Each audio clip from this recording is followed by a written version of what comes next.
telah membantu untuk share screen. Bismillahirrahmanirrahim. Assalamualaikum warahmatullahi wabarakatuh. Selamat siang dokter, selamat siang teman-teman semuanya. Ini materi terakhir ya mengenai tata laksana dari kasus kelima ini, di mana di kasus kelima ini, ada beberapa skenario gitu ya. Dimulai dari ibunya itu mengalami ketuban pecah dini di kehamilan minggu ke-34, di mana dari kehamilan 34, maka dilakukan kehamilan kelahiran prematur, iya prematur. Kemudian bayinya tuh ternyata harus dilakukan resusitasi neonatus. Nah sekarang kita masuk ke tata laksana dari KPD atau ketuban pecah dini. Nah jadi, prinsip tata laksana dari ketuban pecah dini itu adalah mencegah mortalitas dan morbiditas. Nah, tadi kan di basic science udah kita pelajari ya mengenai cairan amnion atau cairan ketuban. Nah, ketuban ini berfungsi untuk melindungi melindungi janin ya, melindungi janin dari benturan, dari trauma, gitu. Nah, ketika ternyata, pelindungnya itu pecah, mengalami pecah dini, otomatis nih perisai atau pelindungnya itu jadi nggak ada nih, jadi perlindungan untuk janin itu tidak ada. Akhirnya dia rentan untuk terkena infeksi, seperti itu. Nah, kalau infeksi beresiko, terjadi, peningkatan mortalitas dan morbiditas, bisa memicu kehamilan janin ataupun, bahaya ke ibunya juga gitu. Makanya ketika, didiagnosis, ternyata ini ketuban pecah dini nih gitu, maka tujuannya itu adalah untuk mencegah mortalitas dan morbiditas perinatal pada ibu dan bayi, yang meningkat karena infeksi atau akibat kelahiran preterm pada kehamilan di bawah 37 minggu, begitu.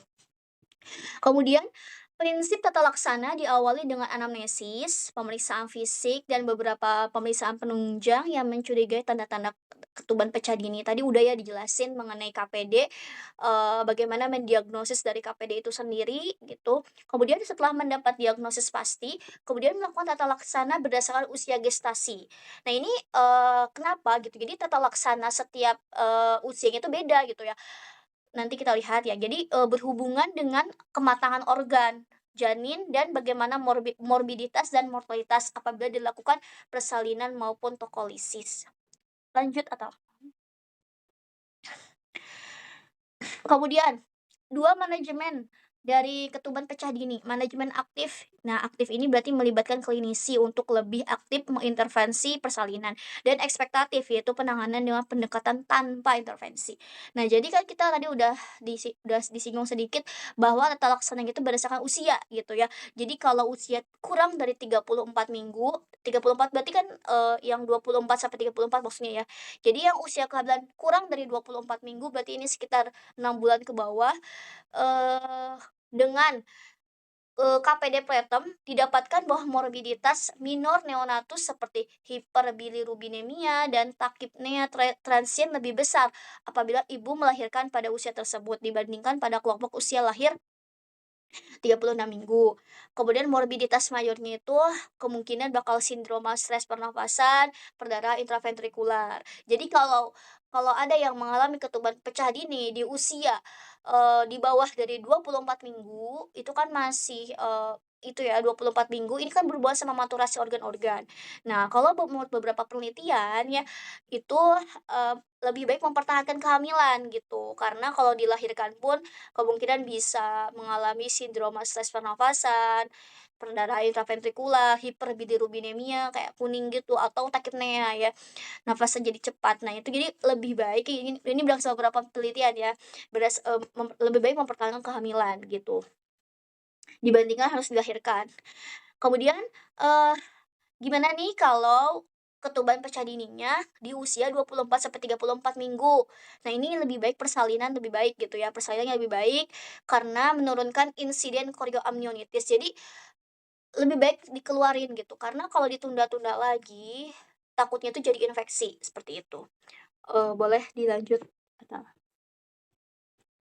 Terus yang kedua ini, usia gestasinya tuh 34 sampai 38 minggu, ya hampir sama, jadi lebih baik dikeluarin gitu, karena kalau mempertahankan kehamilan itu meningkatkan resio chorioamnionitis dan sepsis. Nah ini tuh infeksi gitu ya, takutnya kan, eee, kalau udah pecah ketubannya takutnya, ada ada infeksi gitu masuk, kayak gitu. Makanya lebih baik kayak dikeluarin gitu lewat persalinan.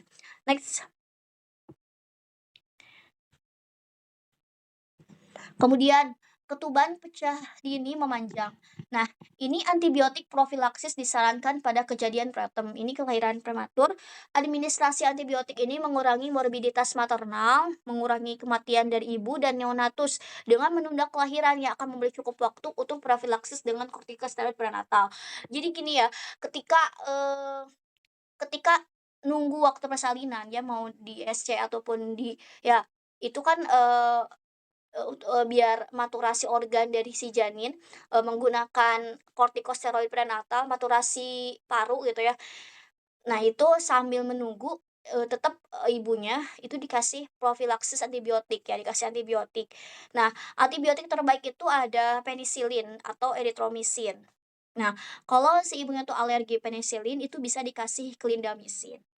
Nah, ini ada antibiotik yang digunakan pada ketuban pecah dini lebih dari 24 jam, di mana, diberikan secara intravena. Untuk benzin penisilin itu diberikan setiap 4 jam, clindamycin kalau memang dia alergi penisilin itu dikasih setiap, 8 jam, sama intravena juga.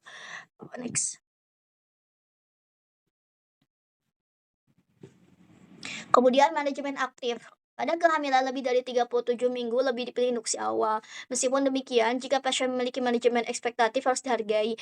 Lamanya waktu manajemen ekspektatif ini perlu didiskusikan dengan pasien, dan keputusan dibuat berdasarkan keadaan per individu. Induksi persalinan dengan prostaglandin pervaginam ini berhubungan dengan resiko chorioamnionitis dan infeksi neonatal bila dibandingkan dengan induksi oksitosin, sehingga induksi oksitosin lebih dipilih gitu. Kemudian untuk, pemberian kortikosteroid antenatal. Nah ini tadi, disinggung sedikit ya tentang kortikosteroid. Jadi tujuannya itu untuk maturasi kan. Jadi biar paru-parunya itu matang gitu ya, menurunkan risiko dari respiratory distress syndrome, kemudian enterocolitis necroticans dan, menurunkan risiko kematian juga kan, kematian dari neonatus. Nah, saat terjadi ketuban pecah dini, sebetulnya tokolitik atau tokolis ini tidak direkomendasikan ya berdasarkan beberapa penelitian seperti itu. Next. Kemudian ini ada, medikamentosa yang digunakan pada ketuban pecah dini. Pertama ada magnesium sulfat intravena. Nah, magnesium sulfat ini sebetulnya, berfungsi untuk, efek neuroproteksi ya, neuroproteksi berhubungan sama neurologis janin ya. Pada PPROM kurang dari 31 minggu bila persalinan diperkirakan dalam waktu 24 jam. Nah, contohnya itu ada magnesium sulfat intravena bolus 6 gram selama 40 menit untuk dilanjutkan infus 2 gram per jam untuk dosis pemeliharaan sampai persalinan atau sampai 12 jam terapi. Kemudian untuk yang kortikosteroid, ya tadi udah ya, untuk menurunkan risiko sindrom distres pernafasan, contohnya tuh betamethasone, di mana si betamethasone ini dosisnya tuh 12 miligram intramuskular setiap 24 jam dikali 2 dosis. Nah, jika betamethasone tidak tersedia, digunakanlah dexamethasone 6 miligram intramuskular setiap 12 jam. Kemudian tadi antibiotik. Nah, jadi antibiotik ini sebenarnya kan anti infeksi sebetulnya, tapi dia juga untuk memperlama masa latihan. Jadi biar sambil nunggu, lahiran gitu ya, sambil nunggu persalinan itu dikasih antibiotik, memperlama masa laten. Masa laten itu adalah masa dari pecah ketuban sampai lahiran gitu. Jadi kayak sambil nunggu, kortikosteroid juga gitu dimasukin, dikasih antibiotik juga. Nah, antibiotik tadi udah ya, ini ada beberapa macam antibiotik, ada ampicillin, erythromycin, amoxicillin, erythromycin, cefazolin, erythromycin, cephalexin, vancomycin, erythromycin, dan clindamycin. Nah, ini, ada dosis-dosisnya sudah tercantum. Next. Kemudian lanjut kita masuk ke tata laksana dari skenario kedua, di mana wanita ini kan di kasus dia itu mengalami, kehamilan preterm ya. Jadi usia itu masih 34 minggu ya. 34 minggu ketubannya udah pecah. Nah, dilakukanlah persalinan preterm. Nah, sedangkan, persalinan preterm ini kan, dilakukan dikasih tata laksana, tujuannya itu untuk menunda kelahiran, jadi biar nggak cepet-cepet dikasih jarak dulu, yaitu masa laten, menunda kelahiran dan jika memungkinkan hingga janin tercapai. Jadi kenapa harus diperpanjang masa latennya, biar janinnya itu ada waktu nih buat, pematangan organ gitu lewat, injeksi kortikosteroid seperti itu. Nah, di sini tata laksananya itu ada 2 tujuan. Tujuan pertama itu untuk mengidentifikasi dan mengobati gangguan yang menyertai persalinan prematur. Yang kedua, terapi untuk persalinan prematur itu sendiri. Oke, next.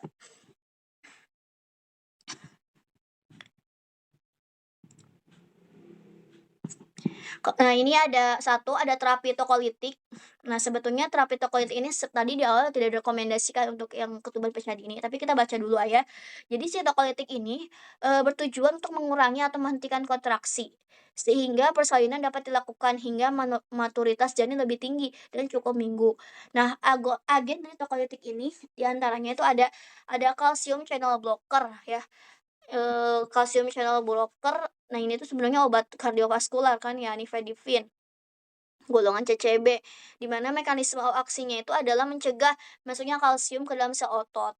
Jadi biar nggak kontraksi gitu ya, biar, mengurangi atau menghentikan kontraksi. Terus yang kedua ada non-steroid anti-inflammatory, di mana dia itu mengurangi produksi prostaglandin dengan memblokir konversi asam arakidonet bebas menjadi, prostaglandin. Terus ada beta adrenergic receptor agonis, cara kerjanya itu meningkatkan konsentrasi CAMP dalam sel yang menurunkan kalsium bebas. Terus ada magnesium sulfat, ini bersaing dengan kalsium untuk masuk ke dalam sel. Intinya sih dari obat-obatan ini, medikamentosa ini tuh kan tujuannya tokolitik, itu, mengurangi atau menghentikan kontraksi, gitu. Next. Kemudian, jadi pemberian tokolitik juga, beberapa kontraindikasi harus dihindari. Nah, ini jadi kayak harus dihindari. Pertama, anomali janin yang letal, status janin yang tidak meyakinkan, preeklamsi berat atau eklamsi, terus perdarahan ibu dengan ketidakstabilan hemodinamik, infeksi intraamniotik, dan PPROM. Nah, makanya ketika PPROM itu sebetulnya, kalau dibaca dari referensi itu katanya jangan dikasih tokolitik. Kontraindikasi ibu terhadap tokolisis itu jangan, kayak gitu. Next. Nah, ini udah ya, terapi kortikosteroid untuk maturitas jantung janin, pemberiannya itu dipertimbangkan kepada wanita hamil pada minggu 24 sampai 34 yang berisiko melahirkan prematur dalam waktu 7 hari. Ini dikasih kortikosteroid gitu ya. Kortikosteroidnya intramuskular siklus tunggal ada betamethasone atau dexamethasone. Next. Antibiotik, ya ini antibiotik juga bisa dikasih, indikasinya risiko infeksi pada ketuban pecah dini. Next. Yang keempat, follow up dan persalinan. Nah, setelah observasi selama 4 sampai 6 jam, jika terdapat dilatasi dan penifisan serviks yang progresif, kondisi janin berada dalam non-stress reaktif dan komplikasi dalam kehamilan telah disingkirkan, pasien dapat dipulangkan dengan follow up selama 1 sampai 2 minggu dan kembali jika terdapat tanda dan gejala tambahan persalinan prematur atau masalah kehamilan lainnya. Nah, jika kontraksi terus terjadi, meskipun dengan pemberian terapi tokolitik, maka perlu dipertimbangkan adanya infeksi ketuban, abrupsi janin, dan perubahan serviks. Setelah selaput ketuban pecah, kehamilan biasanya tidak dapat diperpanjang untuk maturitas janin dan diperlukan adanya persalinan. Next. Nah, lanjut kita ke tata laksana resusitasi neonatus. Kan di sini, janinnya itu kan dia mengalami asfiksia ya, jadi dia tuh gagal nafas gitu ya, asfiksia neonatorum. Nah, ini dilakukan resusitasi neonatus. Sebetulnya tadi kan udah dibahas juga ya di, persentan sebelumnya mengenai resusitasi neonatus, tapi kita, sedikit sih, dikit lagi ya. Jadi, resusitasi ini pertama ketika bayinya itu udah kelihatan nih, sianosis gitu ya, kelihatan gagal napas, itu suhunya harus dicek terus ya menggunakan infant warmer. Habis itu dilakukan stabilisasi airway ABCD ya katanya, airway, breathing, circulation, drug. Nah, stabilisasi ini, keringkan tubuh bayi, menghangatkan airway ini kan saluran nafas, jadi usahakan jangan ada sumbatan, posisikan bayi telentang, lehernya itu ekstensi, Shaksen jadi dalam satu garis lurus ya, faring-laring trakeanya, Shaksen jalan nafas jika terdapat lendir. Jadi pokoknya dibersihin saluran nafasnya. Breathing, pernafasan, ini memberikan rangsangan pernafasan seperti taktik gosok punggungnya, pemberian ventilasi tekanan positif dengan sungkup dan balon pipa. Next. Circulation. Nah, ini sirkulasi ya, sirkulasi berarti melakukan evaluasi, denyut jantung jadi dengan batas normal lebih dari 100 setelah ventilasi tekanan positif kurang lebih 2 siklus. Jika masih di bawah 60, dilakukan kompresi dan ventilasi tekanan positif secara bersama dengan rasio 3:1. Kemudian ya terus dimonitor, dievaluasi, penilaian dilakukan setelah 30 detik untuk menentukan perlu tidaknya resusitasi lanjutan, di mana tanda vital yang perlu dicek itu adalah pernafasan, frekuensi jantung, warna kulit, gitu ya. Nah, penghentian resusitasi dilakukan bila memang tidak ada usaha pernafasan denyut jantung, seperti setelah 10 menit, setelah usaha resusitasi yang menyudah adekuat, atau mungkin ada penyebab lain dari asfiksi yang telah disingkirkan. Next. Nah, ini tindakan khusus. Jadi kalau bayinya normal itu nggak usah ya dilakukan resusitasi. Kalau ternyata bayinya asfiksi sedang, itu dilakukan resusitasi dan pemberian oksigen sampai bayi dapat bernafas kembali. Kemudian pada asfiksia berat, ventilasi paru dengan oksigen dengan tekanan yang intermittent atau dilakukan intubasi endotrakeal, bicarbonate natrikus diberikan dengan dosis 2 sampai 4 miliequal per kilogram berat badan dan glukosa 16 sampai 20% dengan dosis 2 sampai 4. Nah, kedua obat ini digunakan secara intravena dengan perlahan melalui vena umbilicus. Next. Nah, ini ada algoritma dari resusitasi neonatus, udah dijelasin juga sebelumnya. Jadi mungkin kita next aja. Nah, ini referensi yang saya pakai untuk ketuban pasca dini. Saya buka dari ini Domain Nasional Pelayanan Kedokteran Ketuban Pasca Dini dari FOGI. Kemudian untuk yang kehamilan prematur itu ada di guideline-nya, ada alur resusitasi neonatus didai. Next.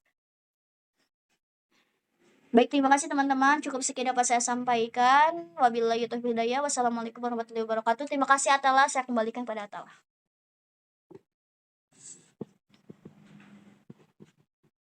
Baik, terima kasih teman-teman. Buat presentasinya, ada yang ingin ditanyakan